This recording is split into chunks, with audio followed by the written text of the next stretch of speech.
All right, welcome back to the Jon Gil Podcast Show. And on this episode, I'm super excited to have on Andres Lopez with Handy Andy Home Inspections, a Chicago-based home inspector. And he's actually a second-generation inspector.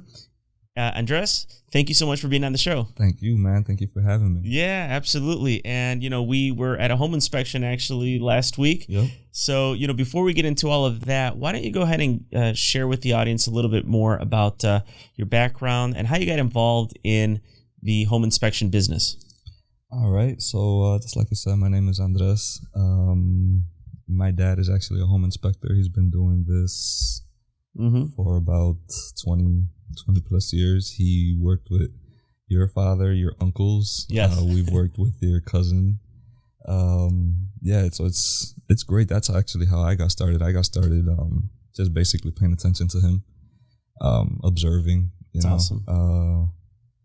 Every day, just basically just paying attention to him. And whenever there was basically no free time. It was just always work. Yeah. That's awesome. Yeah, that's great that, I'm second generation real estate and, my family was working with your dad and now, you're second generation and we are still working together. Yeah. So that's pretty cool. The relationships that form, in real estate and those long-term kind of bonds, which is pretty cool. So, all right. So you learned from your dad and tell us, that transition, how difficult was it to actually get your home inspection license? What's the process? It's a pretty short process. Mm-hmm. It's pretty fast forward, I would say. Okay. But to obtain the license, it's a little challenge. It's the exam. I believe it's 190 questions, if I remember correctly. Okay. It's almost 200 questions.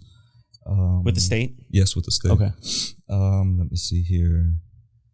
The questions are, the terminology is where it gets you, because you're studying something and then all of a sudden when you go and take the exam, they just hit you with this complete different terminology and right. you're just lost. Well, that's what they do. They try to trick you with that. I hear that a lot. So yeah. Don't feel bad if you have to take the exam a couple times. Okay. Well, we're going to get into what our audience really wants to know, right? And that is, how is it, first off, who needs a home inspector? I mean, is it just homeowners and investors? Explain the process, from start to finish. A homeowner comes to you, and what can they expect? Mm-hmm. So let's say you're buying a house, you're buying a property. You have no idea of what you're getting into. Mm-hmm. Hopefully, you'll get referred over to a good home inspector. But basically, our job is we're like your eyes. Yeah. So we'll start from the outside. We'll look at the exterior, the roof, the windows, the sidewalks, everything from the exterior all the way from the roof to the crawl space to the basement, depending on what it is. Let me see. What is it that? And so then for example, what are some of the key points that are really, so you're looking at the chimneys, you're looking at cracks in foundation. How does a home inspector differ, say, from, do you do termite inspections as well? Do you do, is a home inspector does a home inspector 100% cover A to Z? I mean, do they cover termite, mold, Termite, mold, there's radon. Okay. There's a bunch of, actually, those are all different professions, I guess you could say. Got it. You need either a certification or a license to practice in any one of those. Okay, because I've seen that sometimes. I get the report and I see, recommend a mold inspector. So you wouldn't do that yourself? No. Okay. No. Okay, yeah. Got it. I know the indications of mold. I know the indications of termites. I know the indications of... those two. Those are the main ones that we look for here in the city and in the suburbs. And then if we do see any indications, that's when we refer it. Okay. And what's the difference between actually a home inspector and a building inspector? Because, if you can explain those two. Yeah, so the building inspector is more, they're more like, I guess you could say like a city worker. Okay. They're more government. Sure. They're more funded by the city. So they're like a city worker. Okay. As a home inspector, we're more private. So we're employed by the people. Directly by them. Got it. Yeah, and you're not going, and if there's an issue with a building or a property, you're not going to report it obviously to the city. Right, I mean, that's something that they would. Okay, you're not going to find them. Whereas a city of Chicago building inspector, you might have to go to court. Yeah. You would have to. You might get a ticket, and you'd have to get those issues resolved. But the importance of having the home inspector, I would assume, is that you can start to prepare you can be the eyes for the home buyer, so that right away, okay, well, this might be an issue also that a building inspector might have a problem with. Yeah. Right. Yeah, I could see that. Okay. But that would be more along the lines of more of a large property. Okay. Yeah, because I normally don't see any building inspector like a city inspector at any smaller property. Right. I hear you. Okay, so then walk us through. You show up to the property, you walk through the perimeter, you walk outside, and then you go on the inside. Let's talk about some of the crazy things that you've seen. Oh man, let's talk about that. Some of the fun. Some of those fun inspections. Yeah, because I heard there's some that. Man, I don't even know where to start. Well, there's one that you mentioned that wasn't even really an issue with the property, with the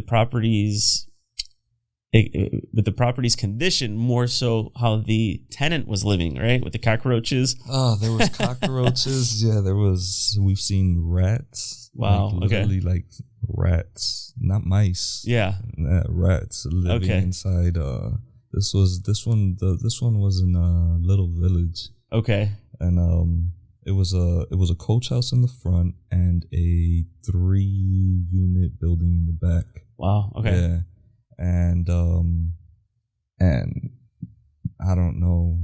Still have nightmares. Yeah, I was on the 3rd floor, and so they had a bad plumbing vent in there, and you could tell right away, right when you walk into the apartment. So how can you tell exactly? The smell is gonna hit you. The smell's gonna hit you. The smell of of sewage. Okay. So sewage. right away, there's things that can tip you off, right? Like, wait, if you walk in and something doesn't smell right, it's because something isn't right. Yeah, exactly. Yeah. So that was one example, and I also had another example in Berwyn. It was on Oak Park, the street. And so get this, the building inspector, because Berwyn and Cicero, they're kind of very strict. Oh yeah. So they have building inspectors.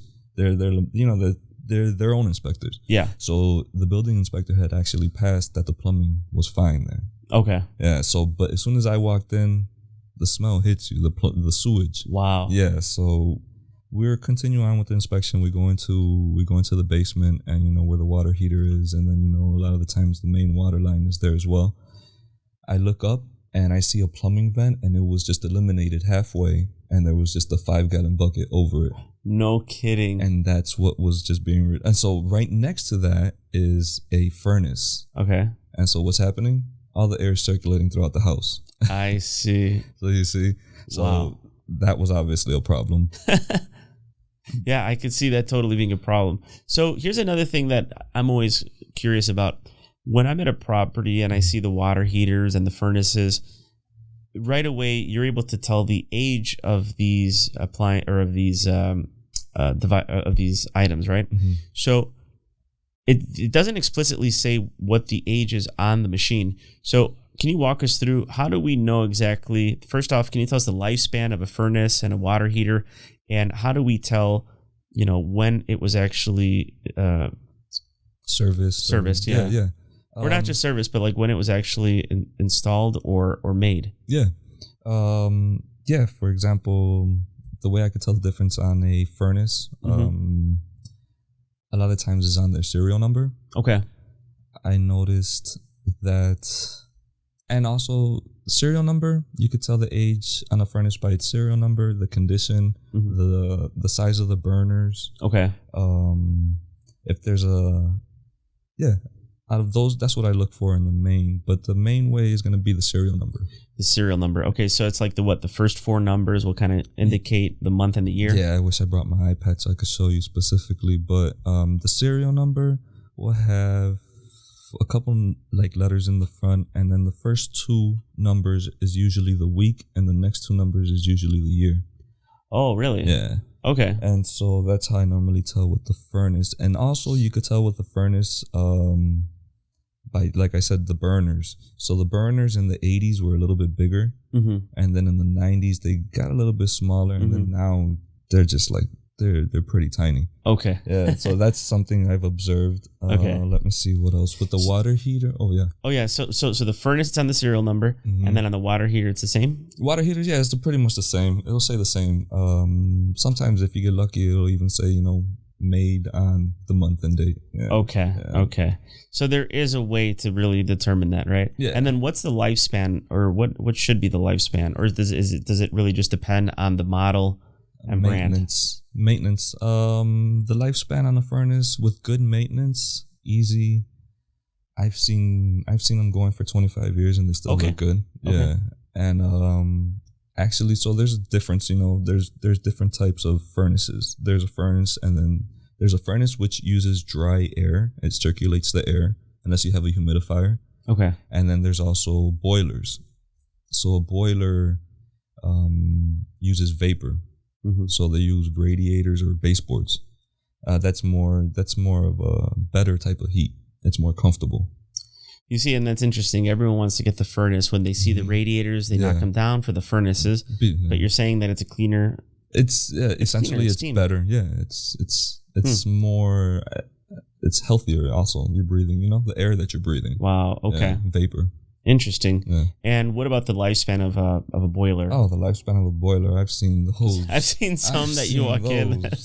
80 years. Right. Yeah. So it's interesting that not only are the boilers a little bit more they're more resistant than a furnace. They're cleaner. So it seems like all around, hands down, the boiler is the better option. Yeah, the boiler is the better option. The only inconvenient thing with the boiler is that you cannot put AC to it. Right, exactly. You have to run ducts. Exactly. So, okay. Yeah. Right. So that's the bad side of the boiler, obviously.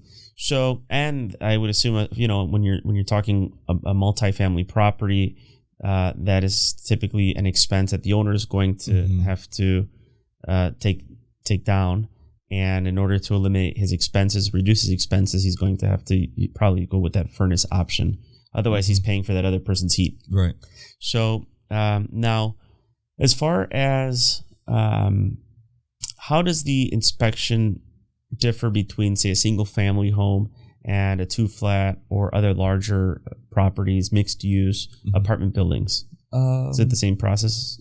It's pretty much, all the same process, except that now we'll be looking at a lot more things. Okay, right. More different water heaters. We have to look at the conditions of the different water heaters. Like yesterday, actually, was a milestone for me and my dad. We did a 19 unit in Cicero. Oh, wow. Okay. Yeah, so this was 19 units, 19 different units. Okay. And so we started on the roof.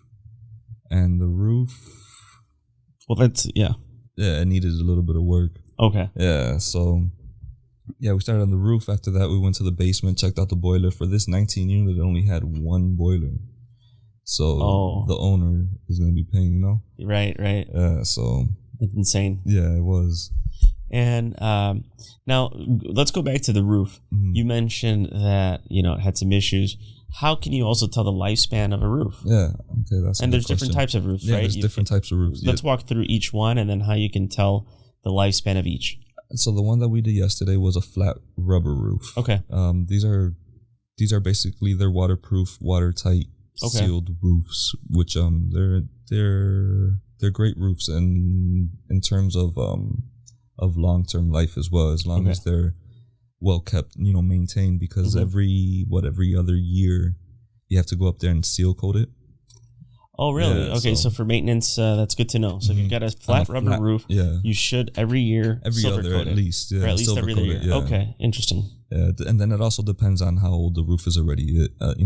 Right. Yeah, so that silver coating will basically prolong the flat rubber roof. So normal life expectancy for a flat rubber roof, it depends on what type of material they're using, but I would say normally like around 20-25 years. I've seen them in still good condition.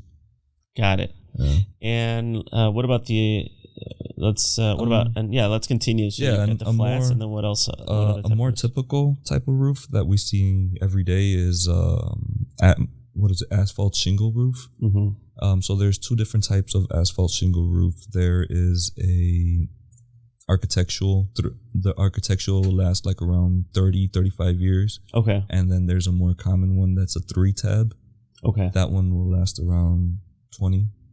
And so is that the one that we see typically in single family homes here in Chicago? Yeah. That are pitched or sloped, down. Okay. And those will last you about 20 years, right? It depends on the material. Like the 3-tab will last like around 20, 25 is pushing it. Mm-hmm. The architectural roof is around 30, 35. Okay. How can you tell the difference between the two? The 3-tab is a single sheet, and it has just 3 tabs, 1, 2, 3. The architectural will be staggered, so it'll have one pane right here, and then it'll have another one on top of it, and then it'll have another one underneath it. It'll be more staggered. Okay, a little bit more artsy too, right? Yeah. Or is that why they call it architectural? Architectural. Okay, because it's okay. Got it. Well, no, I mean just to know, so that if I look at a roof, out on the field, I can say, okay, well, this one is architectural versus staggered. Yeah, staggered. Yeah, they're more staggered. They're more on top of each other. Right. Okay. And then I'm sorry. This one's architectural versus, and what was the other one that you mentioned? 3-tab. 3-tab. Yeah. Okay, so the 3-tab, an easy way to tell on them if they're at the end of the life expectancy is they'll start to curl. And you'll see the curl in the. Okay. Good to know. Well. All right, then I've got to talk to a roofer. Actually, you should, because right now after this storm that we had, those adjusters that come knocking on your door after a big storm. Yeah. I always tell clients, take advantage of them. Really? Because so basically it's Mother Nature. Their adjusters, they work directly with the insurance. Mm-hmm. So I actually did an inspection where that same storm that I'm talking about, blew off a couple shingles. It was August 10th. The storm, the hurricane that hit Chicago, or the tornado that hit Chicago. Right. Just recently. Yeah. It was on August 10th. But it blew off a couple shingles of this lady that lives near Midway. Okay. All right. So she called their insurance. The insurance person came out and he said, "This is normal. You have to fix it." All right. So she's paying this insurance and this is normal. This has to come out of pocket. Yeah. So now, I was like, I don't understand either. But now, let's say this guy knocks on your door, the adjusters, and they work directly with the insurance. So the insurance will probably call you. They did call me because I'm going through it right now. Mm-hmm. They called me and they just basically asked if I had opened a claim, and I was like, I did open a claim. I have an adjuster, and they're like, yes, actually, we see that. So, basically, we'll be sending, one of our reps over to come inspect the roof. And so they did. And so when they did, my adjuster was there at the same time, and my roof got approved. Really? So I'm gonna be getting a new roof. That's amazing. Does the premiums go up after that? No, the premiums don't come up because it's Mother Nature. It's Mother Nature, right? Yeah, that's happened. Wow, that's amazing. Yeah, okay, so that's very good to know. So you heard it here, right? I mean, when they come to you knocking on your door, the adjusters, you should probably file that. Yeah, it's always good to shop around. Don't go at the first. Yeah, don't go with the first one. Yeah. I mean, because there's still a deductible. Yeah, there's still a deductible, correct? Right, yes, exactly. Yes. And then also, that's the good thing. You talk to your adjuster, and that's why I always recommend, talk to a couple of them, see what they offer. Because the one that I went with, my deductible was, I believe my deductible was like $1,000. Okay. But he was like, if you work, basically work with him, they can pinch money from, like, my moldings didn't need to be replaced. So they'll save money from one place and put it somewhere else where it's actually needed. Yeah. So in my situation was towards my deductible. Okay. So they put money towards. So they put another $5. They put another $500 towards my deductible, so I only have to pay $5 out of pocket. That is awesome. Yeah. So for a brand new roof. That is insane. Yeah. Well, and that's great too, because you want to talk about adding value to your property. Mm-hmm. As an investor, this is why it's so important, right? I mean, everything here is full circle. So you do the inspection. He's going to let you, Andres is going to let you know exactly what it is that you need fixed in your property. You can take that home inspection and actually use it as leverage, right? Which is actually something that I talk about, that they can then use this home inspection, submit that to their attorney, with that, they can go back to the seller and say, look, there this is a list of what we found and exactly what can we do about this. Exactly. Yeah. And in most cases, either the seller can repair it or other cases, they can just provide you that financial credit or repair credit. And, that's either way adding that's something that helps out your bottom line.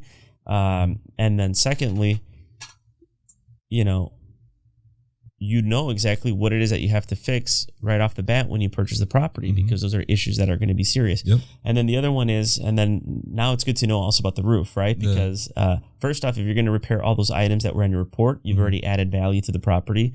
And second, if you're going to actually file that claim with an adjuster, you are now adding additional value. I mean, brand new roof. 30 years. Exactly. Who doesn't want that? Exactly. I mean, that's like a $8,000, $10,000 roof. Easy, easy. And on some bigger buildings, you're talking. Sometimes you can go up to like hundreds of thousands of dollars. So that's great to know. So what exactly? How much does a home inspection cost? Like, what can they expect to spend? So a home inspection for Chicagoland area is $325. That's for a single family house, depending on the distance. Okay. It goes up in increments of 25. Okay. And depending also the size of the house. Okay. So square foot is always of course into consideration. But yeah, so a single family in Chicago is around $325. Okay. A two flat in Chicago is $400. Okay. And also depending, if the basement is finished. Got it. Yeah. Let me see. Single family, a condo, they're a little bit. What is it? A little bit easier. You look for less stuff. Right. You don't have to do the exterior on the condo. Right. On a condo, you don't have to do the grounds. That's all part of the association. Got it. On some of the condos, windows, I like to say windows, roofs, anything that's on the exterior is part of the association. But for a condo in Chicago, it's normally like around $250. $250. Okay, that's not bad. That's not bad. So you're talking a small investment relative to one of the largest investments that most people are going to make in their life. And it's so definitely have I've seen some people, even myself, even on a property that I know is going to be completely rehabbed and demolished, not demolished, but I would say renovated or rehabbed, I should say, and we're doing a full gut rehab. I still like to get a home inspection just because it's another set of eyes. From a professional, you can tell me exactly if there's anything else that I've missed. Maybe you see some cracks in the foundations that I didn't catch. You're more alert to that. So even as an investor, I think it's important, not just homeowners, but investors also should always get a home inspection. And Andres, if anyone wants to get a hold of you, what's the best way that they can reach you? The best way is by phone, 773-320-9163. And yeah, that's actually the best way. That's probably the only. All right. What was that number one more time? 773-320-9163. Okay, perfect. So you heard him here first. Perfect. Thank you so much. And Andres, is there anything else that we may not have gone over during this talk that you might want to kind of address? Let me see here. What can I? Well, so let's go back to originally when we started off. Anyone that wants to become a home inspector, you mentioned that it's about a 200 question test with the state. Is there any sort of pre-licensing that is required for? Yeah, there's for that? You have to do a course with a home inspector. Okay. Yeah, so I always refer. The guy who helped me was Sal Caltanese. Okay. He's out in Midlothian. Okay. He's a great guy, man. This guy helped me basically with everything. Really? Yeah. So you have to shadow basically a home inspector for about 5 inspections. 5 inspections. Yeah, 5 Got inspections. And then what? Do they just sign off on that? They sign off on that. Okay. And then after that, you're ready for your exam. Really? Okay. Interesting. So, and is there a fee to tag along with the home inspector? That depends on the home inspector. We actually haven't had anybody. So if anyone wants to say maybe become a home inspector and is looking, for a mentor, and wants to shadow you, for example, is that something that you would offer to anyone that's listening as well, or right now? No, not right now. Yeah, okay, right now we're really busy. I know. Trust me, I've seen it. So, and like I said, we've been working a long time together. You guys do a great job. You do a fantastic job. And we're going to continue to just work together, Looking forward to it. Yeah. So, Andres, thank you so much. Thank you, it's been a pleasure. And hope to have you back. Or actually, we can actually one day maybe take the cameras and do a home inspection just so that the audience can see. You can take this or whatever. Take lock. You ready? All right, awesome. Yeah, man. Well, Andres, thank you so much, man. It's been great.